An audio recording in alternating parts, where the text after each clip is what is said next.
Heyo! Hello, what's up? I'm just back from Kuro Bakery, which is in Notting Hill, and I just got a croissant and some gluten-free almond cookie and a mocha. I'm just gonna have a little bit of a breakfast brunch situation, and I just want to talk about my experience at Kingston University learning user experience design. So if you have any questions, issues, I hope to sort them out for people who might want to consider Kingston University as a university for their UX design master's degree. But before that, real quick, I just really want to have breakfast or brunch with the stuff that I have. Let's get a quick fix for the stomach and then we can begin. Let's go.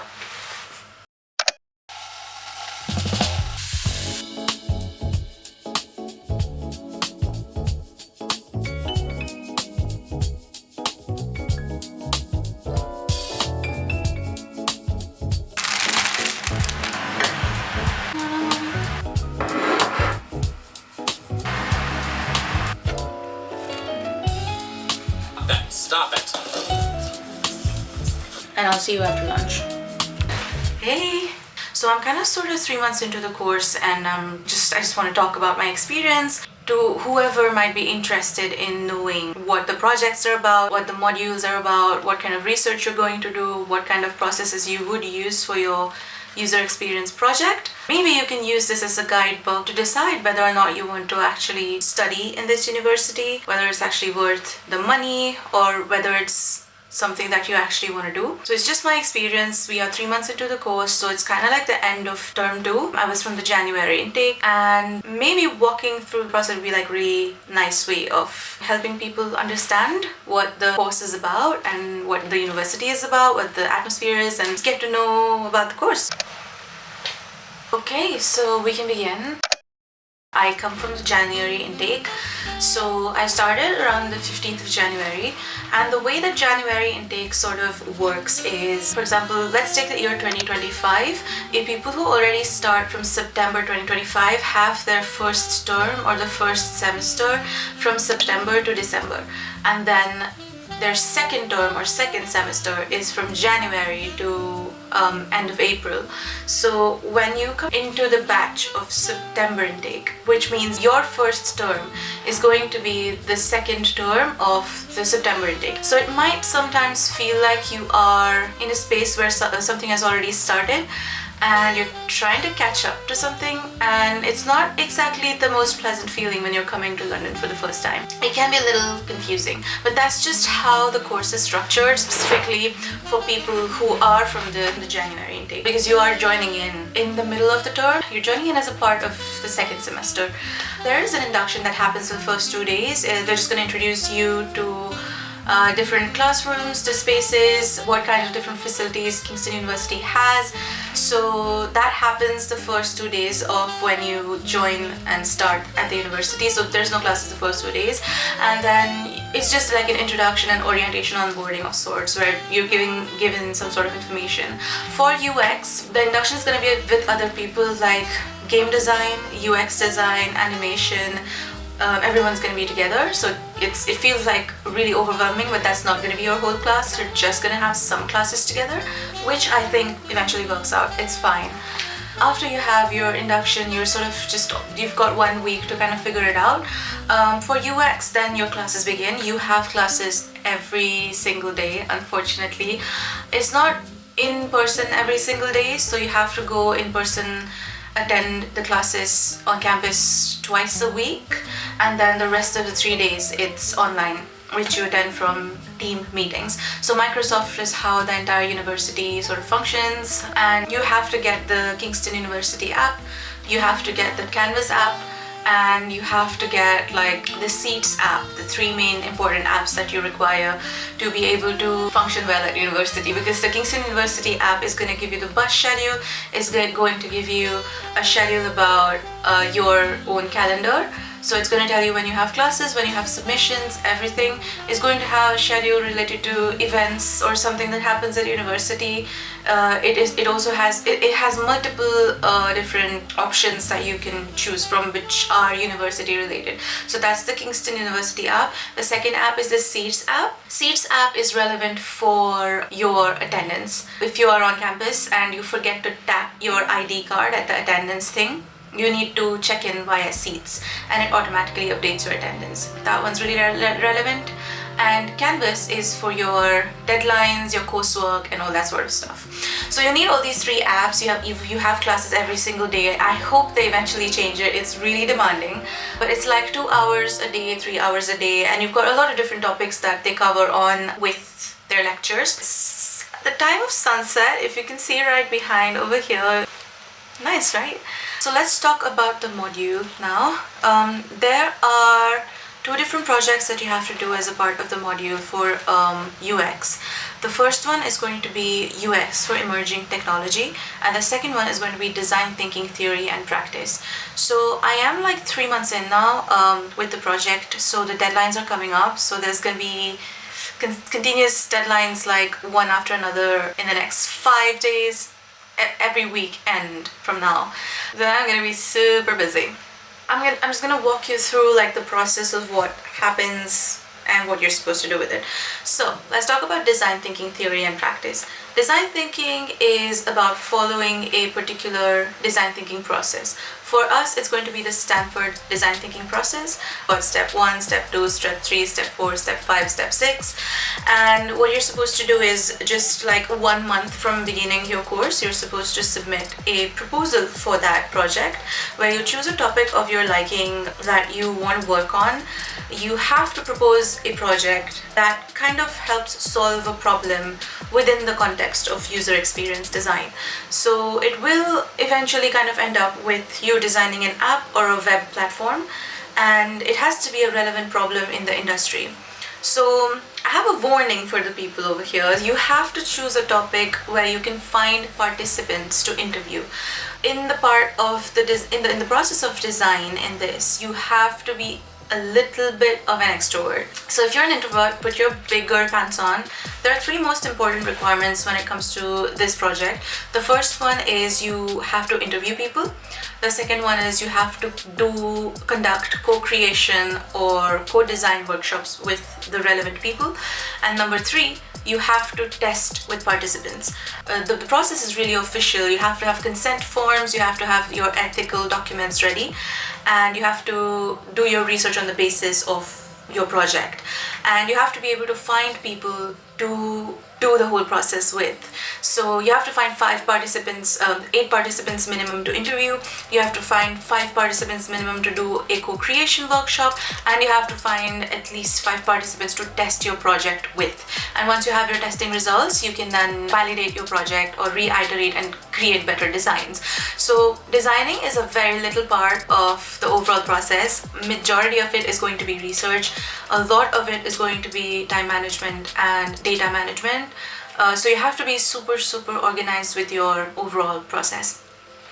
So like I said, in this process there are 5 to 6 stages, and if you include iteration, and this is the Stanford design kind of process that you have to follow. And it's not that the course is super difficult. I think 3 months in, I feel like it's just really intense and it demands a lot from you with the interviews and the co-creation, because if you have a back-to-back interviews lined up to take interviews of people and then give interviews to people, it can become quite overwhelming sometimes, and that can lead to exhaustion. So you have to be really careful, and you have to be really on time and manage your time well. So after this, you have the co-creation workshops and the testing phase for design thinking theory and practice. So you have to choose a problem or a topic of interest that is accessible to you. For example, the topic that I'm working on is related to friendship on campus. I can easily find participants because everyone is a participant, and I can interview them. But there are people who might be solving a problem for blind people, for example, but it's very hard to get access to blind people. You can get access to blind people, but it can be difficult for certain people who, you have to work extra hard, and it's a lot. It's like extra work you have to do on top of your own work, which can be a little bit difficult. Okay, so that's the process for design thinking theory and practice. And you have to basically, in the proposal, you have to submit your plans for the project, what the proposal is going to cover, some amount of secondary research, and then submit a proposal. And once you submit the proposal, that's for 20% of your marking. The rest of the 80% is going to be like a portfolio. So you do all of the stuff that you kind of promised in your proposal, and then you create a report from it, and then you submit it, including the design of the website or the platform or the app, which is called a prototype. You test it with people, and then you have the results of it. So that's the first project. And the second project is UX for emerging technology. I personally love this module. I feel like it's super interesting. It has a lot of opportunity, and you can really use this to be super creative and add a lot of interesting projects to your portfolio, especially when you're job hunting. You have to be very smart with the topic that you choose, but I'll get to that later. UX for emerging technology is a module that focuses on emerging tech in the future and near future. So the important thing is that you have to choose a topic that covers an ideology of the future. You have to use a new technology in your design. It could be speculative design, but it needs to still be rooted in reality. And it has to include a new form of technology. So a lot of people are doing a lot of things that includes AI. A lot of people are doing speculative design work, but because there is some part of imagination in it, I feel like there's opportunity, there's chance to be better. So this one uses the process of lean UX, which is fast iteration, fast testing, and you have to create proto-personas. You do have to interview at least 5 participants for this one, and you use that information to create, to kind of just speculate and understand whether your idea is necessary, whether your problem is something that people require at all in their day-to-day lives. And if they do, then you kind of use that information to create a proto-persona. A proto-persona is an imagined persona of the kind of user that is going to use your product. You're just going to put into, with your own speculation and your understanding of this user, you're going to put in the main details of this person's proto-persona's goals, problems, their needs, and use that information to create a product. And when you create the product, you can test it with actual people really quickly, really rapidly, really fast, and then use that to just create your design. And you have to keep testing, keep reiterating, keep testing, keep reiterating. So the process is not linear, it keeps going back and forth. But it's quite interesting because it has to be super fast. And for this, we have to submit a presentation and a report and a prototype of the stuff that we've done. So for this, I'm doing something along the lines of a product that kind of attaches itself to your body, like a glucose monitor, and it will give you real-time updates about your body's blood test results in a way. So I'm still in the process of it. I haven't actually done any work for the submission. Please don't tell my tutors. But it's quite interesting because then you get a lot of understanding on how to present, how to be efficient in terms of time management, and it's great opportunity again to put your best foot and speculative design in your portfolio because there's so many opportunities for different topics. So yeah, so the process is about 3 months, and 3 months in now we have to kind of submit a topic or think of a topic for our UX project, which is going to be the dissertation project, which is the final project that we have in the center of our terms. Because we are January intake, September intake's final project, final term is our second term, so we do our final project in the middle, and then our last term is going to be new September intake's first term. It can be quite confusing. Again, you just have to be sure to choose a topic that's going to give you a lot of opportunity for interviewing people, or if you choose a difficult topic, just keep in mind that you have to work extra hard to get the participants. Overall, I feel like it is quite well managed, the course.